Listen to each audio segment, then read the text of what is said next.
Mesdames et messieurs, bonjour, bonsoir et bienvenue à la chronique de MBT. La chronique de MBT, c'est le nec plus ultra de l'analyse des questions des droits humains en Afrique. Cette édition de la chronique de MBT s'adresse directement à Paul Biya, président de la République du Cameroun. Alors, Paul Biya, j'ai écouté très attentivement ton discours de fin d'année. Le discours que tu as prononcé le 31 décembre 2021. Alors, tu as parlé de pas mal de choses. Mais en tant que journaliste qui s'intéresse aux questions des droits humains, deux aspects relatifs aux questions liées aux droits humains ont retenu mon attention. Il s'agit premièrement de la relance dans les jours, mois ou c'est pas semaines ou mois qui viennent de la lutte, de ce que vous appelez la lutte contre la corruption et qu'une certaine opinion au Cameroun désigne comme étant l'opération Épervier. Vous avez semblé annoncer que dans les jours qui viennent, l'opération Épervier allait être relancée. L'autre aspect de votre discours est relatif à l'attentat survenu le 24 novembre 2021 à Ekondo Titi, au GBHS de Ekondo Titi. Vous avez déclaré que les coupables seront les commanditaires, tout comme les exécutants, seront rattrapés, quel que soit l'endroit où ils se cachent, et ils seront sévèrement punis par la justice camerounaise. Commençons par l'attaque de cette école bilingue, le GBHS de Kondo Titi. Voici ce que vous en dites. Cependant, l'on compte encore plusieurs de nos compatriotes dans les rangs des bandes armées. Ils continuent de se livrer à des activités criminelles en multipliant les attaques aux engins explosifs improvisés et les meurtres de civils désarmés.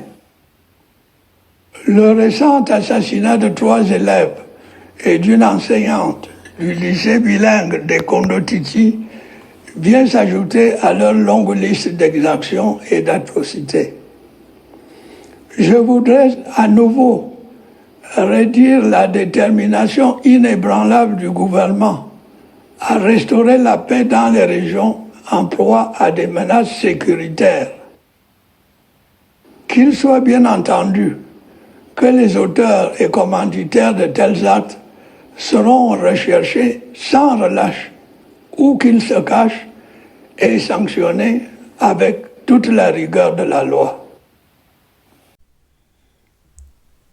Alors, Paul Biya, en réaction à ce que tu viens de dire, je vais commencer par te présenter la photo que voici. Ce monsieur sur la photo là s'appelle Paul Atanganji. Le 2 mars 2018, tu as nommé ce monsieur ministre de l'administration territoriale.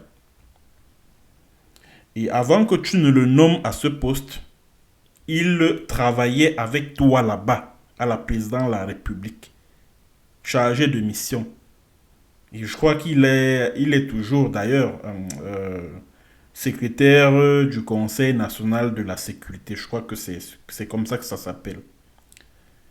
Quand tu parles des bandes armées qui attaquent les civils, des armées, etc., etc., Paul Biya, est-ce que tu sais que ce monsieur qu'on appelle Atanganji fait partie de ceux de tes proches collaborateurs qui entretiennent des bandes armées dans le Cameroun anglophone? Est-ce que tu es au courant de ça?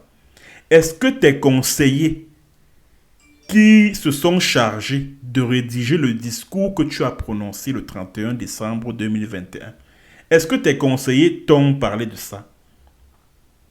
Cet individu qu'on appelle Atanga Polnji entretient des groupes de bandits, c'est-à-dire qu'il arme et il finance des groupes de bandits, des groupes de voyous dans le Southern Cameroun. Bon, même comme toi, tu dis que au nord-ouest, sud-ouest, je suis désolé. Pour moi, il s'agit du Southern Cameroun, de l'Ambazonie, Ambazonia. Nord-ouest et sud-ouest, ça ne veut absolument rien dire. Alors, Paul Biya, tu dis que oh, les bandes armées, les membres des groupes armés qui ne veulent pas déposer les armes, ils continuent à s'attaquer aux civils. Voilà Atanga Polnji.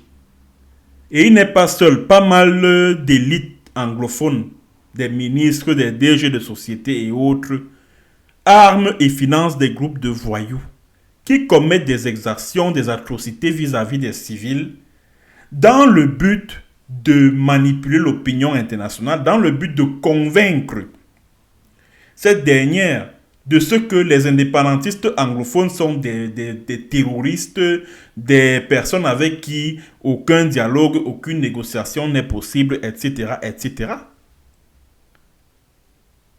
Si tes conseillers, c'est-à-dire que si tes proches collaborateurs qui ont rédigé le discours que tu as lu, la Paul Biya, si ces conseillers-là ne te l'ont pas dit, moi je te le dis donc, que Atanga Polnji parraine beaucoup de groupes de bandits, beaucoup de groupes de voyous là-bas, qui sèment la terreur là-bas, de manière à ce que le mouvement indépendantiste anglophone soit décrété organisation terroriste au niveau des États-Unis. Paul Biya, j'aimerais attirer ton attention sur le monsieur dont voici la photo. Ce monsieur qu'on appelle Bankui Emile, colonel Bankui Emile, tu as ramassé ce type dans la pègre, dans le banditisme qu'il faisait à Douala là-bas. Tu es allé le ramasser là-bas pour le jeter au niveau de la division de la sécurité militaire au ministère de la Défense. C'était très exactement le 16 février 2016. Le 17 février 2016. Si mes souvenirs sont exacts. C'est donc à cette date que tu as nommé ce monsieur après avoir commis des gaffes à Douala, après avoir assassiné jusqu'à un inspecteur de police. Parce que normalement, cet individu devait être en prison. Mais malgré le crime qu'il a commis, parce que cet inspecteur de police faisait partie de son gang de bandits, de braqueurs, qu'il utilisait pour arracher les biens des gens à Douala, etc., pour faciliter le trafic de drogue à l'aéroport de Douala. Et maintenant, quand ils ne se sont pas entendus sur le butin du braquage ou alors du trafic de drogue, l'inspecteur de police a juré de tout déballer, de se mettre à table sur leurs pratiques. Et c'est la raison pour laquelle cet individu, ce colonel Bankui, à l'époque il était chef d'escadron à Douala, a tiré sur cet inspecteur de police et il a rendu l'âme par la suite. Et puis on a masqué cela en disant oui, voilà, on a trouvé l'inspecteur de police sur sa femme, alors que c'est faux. Paul Biya, tu as ramassé un individu pareil pour le mettre à la division de la sécurité militaire. Et lui aussi, il entretient des bandes, c'est-à-dire qu'il entretient des gangs de bandits, de braqueurs là-bas, qui agissent là-bas avec des cartes sémiles, avec des armes qu'il met à leur disposition pour s'attaquer à la population, pour égorger des jeunes filles, etc., etc. Pour que par la suite, les ONG telles que Human Rights Watch viennent dans leur rapport dire que voilà, les séparatistes ont fait ceci, ils ont fait cela, ils ont égorgé une jeune fille à gauche et à droite et patati et patata. Paul Biya,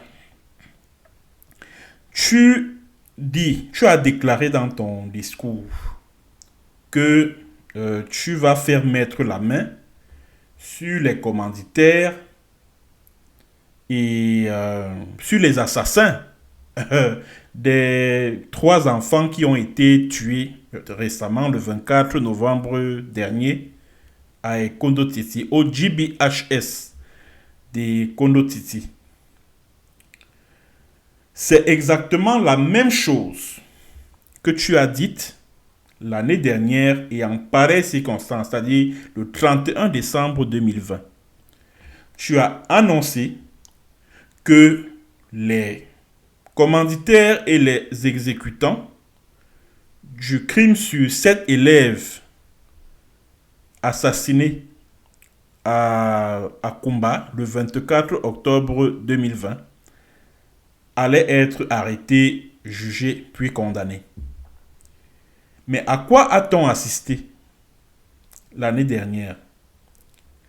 Ceux qui ont été arrêtés, jugés et condamnés dans le cadre de l'attentat sur le Mother Francisca Bilingual Academy of Kumba, c'était des enfants, c'est-à-dire que ceux qui ont été condamnés à mort là, tout récemment, c'était en début septembre 2021, c'était des enfants qui n'avaient absolument rien à voir avec ce crime. Mais alors absolument rien à voir. Mais malgré cela, vous revenez à travers le discours du 31 décembre 2021, dit que non, ceux qui ont tué 3 enfants à Kondo Titi, au GBHS de Kondo Titi, que ce soit les commanditaires, que ce soit les exécutants, vont faire l'objet d'une traque assidue, vont être interpellés, jugés, puis condamnés selon les lois camerounaises. Paul Biya, j'aimerais te dire qu'en tant que journaliste, je suis l'un des rares, pour ne pas dire le seul, à avoir réussi à obtenir le scoop sur ce qui s'est passé, aussi bien au Mother Francisca Bilingual Academy of Kumba qu'à Kondo Titi, au GBHS de Kondo Titi. Ce sont tes proches collaborateurs qui sont les véritables commanditaires de ces attentats sur des écoles dans le Cameroun anglophone. Ce sont tes proches collaborateurs. Et j'en ai cité quelques-uns ici. Yatang Anji, Lembankui, Emile et tout ça là.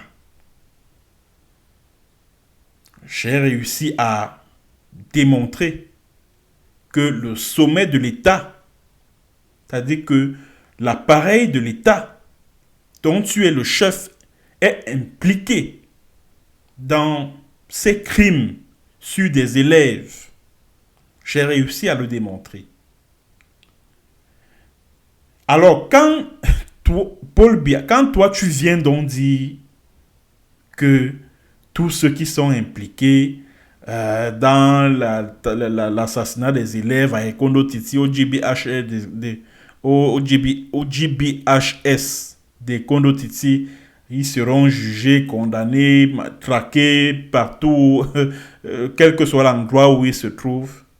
Ben, je me demande si vous allez réussir à mettre la main sur vos propres proches collaborateurs, surtout que, et ça c'est l'information de dernière minute et ça c'est l'information que j'ai obtenue il y a quelques minutes, c'est qu'ils sont déjà allés corrompre les familles des victimes. En effet, lors des obsèques des 3 enfants tués au GBHS de Kondo Titi, certains émissaires de ton gouvernement, Paul Biya, ont remis 5 millions à chaque famille des victimes. Alors, quand tu demandes, c'est-à-dire que quand tu annonces des poursuites judiciaires à l'encontre des responsables de cet attentat, de ce massacre-là, quelle garantie a-t-on par rapport à l'objectivité de ce qui pourrait être dit par les membres des familles de ces victimes? Donc, si les magistrats qui sont en charge de connaître de l'affaire de cet assassinat survenu à Ekondo Titi se penchent sur ce dossier-là et décident par exemple de recueillir les témoignages des membres des familles,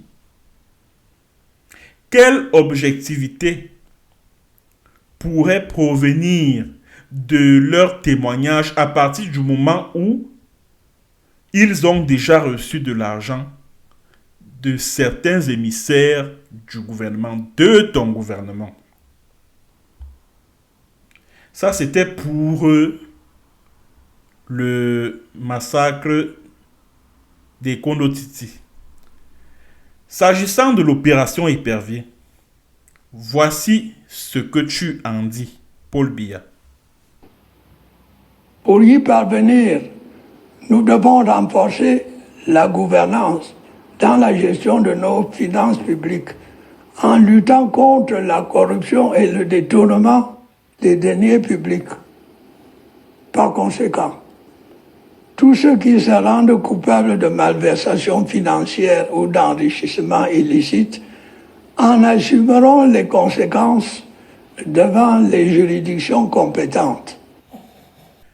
Alors, Paul Biya, je vais commencer par remarquer que cela faisait pratiquement pas mal d'années qu'on n'avait plus entendu parler de l'opération Épervier. Depuis l'arrestation d'Edgar Alain Mbengo, ton neveu, ancien ministre de la Défense. Bon, il a été arrêté, je crois que c'était en mars 2019. Mais depuis lors, on n'avait plus jamais entendu parler de l'opération Épervier. Et cette opération, c'est-à-dire que la lutte contre la corruption, les détournements de deniers publics, avait pratiquement foutu le camp de tes discours. Mais on est surpris que subitement, cette lutte contre la corruption, contre les malversations financières, réapparaisse dans ton discours. C'est à se demander ce que ça cache. C'est à se demander si tu n'es pas déjà en train d'envisager de couper les têtes à toutes celles et tous ceux qui représentent un obstacle dans la volonté pour toi de céder le pouvoir à ton fils Franck Biya le moment venu. Ça, c'est la question que je me pose. Mais parlant de transparence, parlant de gouvernance, puisque c'est de cela que vous avez parlé, c'est de cela que tu as parlé, Paul Biya, dans ton discours. Alors, est-ce que le Camerounais peut avoir une idée de combien tu perçois à la fin du mois? Paul Biya, est-ce que tu peux dire aux Camerounais de Vorumbi, de Voratanambala, de Itambafia, de Zeka, de Muturwa, de Mulvudai, de Yagua, de Marwagarwa, Ngaoundere, de Betarouya, de Somalomo, du Nord Makombe. Est-ce que tu peux dire aux Camerounais combien tu perçois à la fin du mois?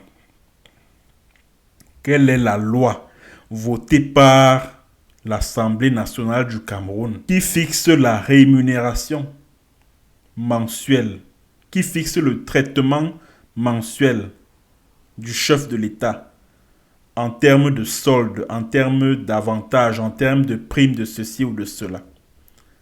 Est-ce que tu peux, dans tes prochains discours, nous en parler? Parce que lorsqu'on parle de transparence, lorsqu'on parle de bonne gouvernance, on doit prêcher soi-même par l'exemple. Alors, Paul Biya, tu ne peux pas attendre de tes ministres, de tes DG, qu'ils soient des exemples en matière de bonne gestion, alors que toi-même, tu continues à entretenir le flou sur ta rémunération mensuelle. Ça ne fait pas sérieux. Ça ne fait pas sérieux. Et tout le monde sait, Paul Biya, que ceux qui entretiennent, ceux qui sont les bénéficiaires de malversations financières, de détournement de deniers publics au Cameroun, ce sont les membres de ta famille. Ton épouse Chantal Biya, ses enfants jumeaux là, les Patrick et Frank Hetz, qui ont détourné des centaines de milliards dans le cadre des chantiers de la construction des stades, dans le cadre de l'organisation de la CAN. Ces deux jumeaux-là ont détourné des centaines de milliards. Ta femme aussi, Chantal Biya, est impliquée là-dedans. Avec son frère là qu'on appelle Ferdinand Ngongo, ton secrétaire général, la président de la République. Et aujourd'hui, tu viens nous dire que non, tu vas... tous ceux qui ont détourné l'argent vont en répondre, en tireront les conséquences, etc., etc. Mais de qui se moque-t-on? De qui se moque-t-on? Tout le monde sait au Cameroun que ceux qui sont les vrais détourneurs de fonds publics, là, ce sont les membres de la famille Biya. Tout le monde le sait. Les Bonivan Vondoassam, les Pierre Meba qui est l'ami de Nganou Ndjoumessi au ministère des Travaux publics. Il est l'ami de Nganou Ndjoumessi. Pierre Meba gagne beaucoup de marchés là-bas. Les Frank Biya, etc. Les Bidjan et tout ça là. Alors vous attendez des ministres que tu as nommés, c'est-à-dire que tu attends des ministres que tu as nommés, des DG, qui soient des exemples, qu'ils gèrent bien l'argent public, alors que tous les jours, ils reçoivent des coups de fil comme quoi, oh non, soit du cousin du chef de l'État, soit du neveu du chef de l'État, soit de tel ami de longue date de la petite fille du chef de l'État, lui intimant l'ordre de confier le marché à tel ou à tel autre.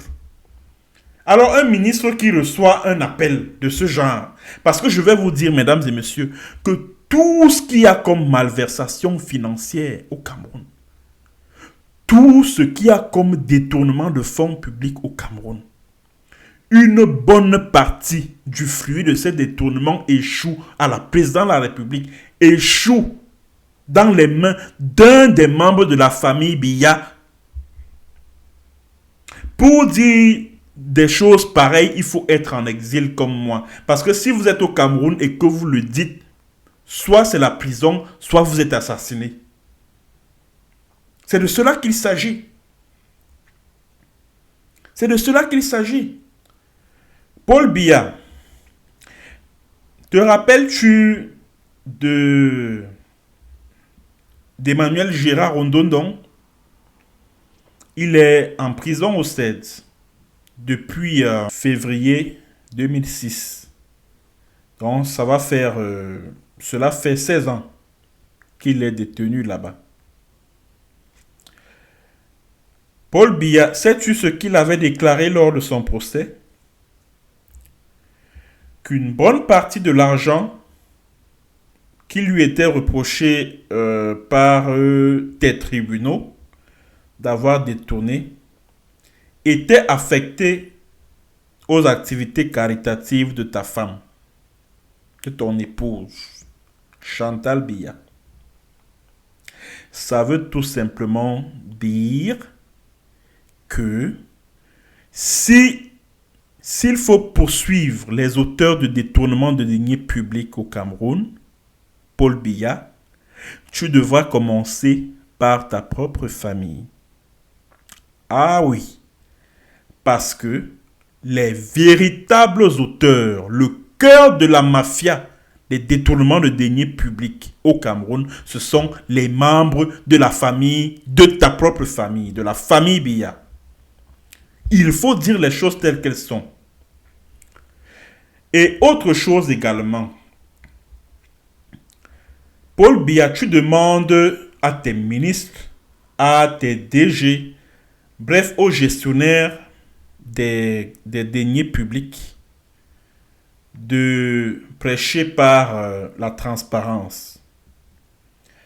Alors, est-ce qu'on peut avoir une idée de la destination que prend l'argent du pétrole camerounais? Vous demandez la transparence à des gens, mais vous êtes incapable de cette même transparence. Où va l'argent du pétrole camerounais? Tu as confisqué l'argent du pétrole camerounais, Paul Biya. C'est de cela qu'il s'agit. C'est de cela qu'il s'agit. Chers compatriotes, chers Camerounais, est-ce que vous avez déjà appris un jour que le contrôle supérieur de l'État est allé enquêter au niveau de la SNH, la Société nationale des hydrocarbures? Non. Est-ce que vous avez déjà appris un jour que oui, voilà, un conseil d'administration de la SNH s'est tenu à telle date et voilà, quitus de gestion a été donné au président du conseil d'administration qui est le secrétaire général à la présidence. Et ceci, cela, le budget se chiffre à tel montant. Non. C'est tout simplement parce que la SNH, c'est la caisse noire de la famille Biya. C'est au niveau de la SNH que cette famille puise de l'argent pour ses menus besoins. C'est de cela qu'il est question. Alors Paul Biya ne peut pas venir déclarer au cours d'un discours que voilà, il va falloir combattre les détournements de deniers publics. Alors qu'il détourne les fonds publics, il détourne l'argent du pétrole à l'insu des Camerounais. Parce qu'aucun Camerounais ne se pose même la question de savoir que mais comment se fait-il que quand est-ce que le contrôle supérieur de l'État a enquêté à la SNH? Quand est-ce qu'il y a eu... À quand remonte le dernier... la date du récent ou du dernier conseil d'administration de la SNH? C'est parce que l'argent du pétrole camerounais est géré dans une totale opacité. Ah oui. Alors, pour terminer cette chronique, alors, après avoir suivi ces deux extraits, il y a deux hypothèses. Soit Paul Biya se laisse entourlouper par ses conseillers politiques qui rédigent ses discours, soit il se comporte en chef bandit qui protège ses complices, ses partenaires du crime. C'est la conclusion que je me permets de tirer à la fin de cette chronique. Merci de l'avoir écouté et à la prochaine pour une autre séance et sur un autre thème. Bonjour, bonsoir.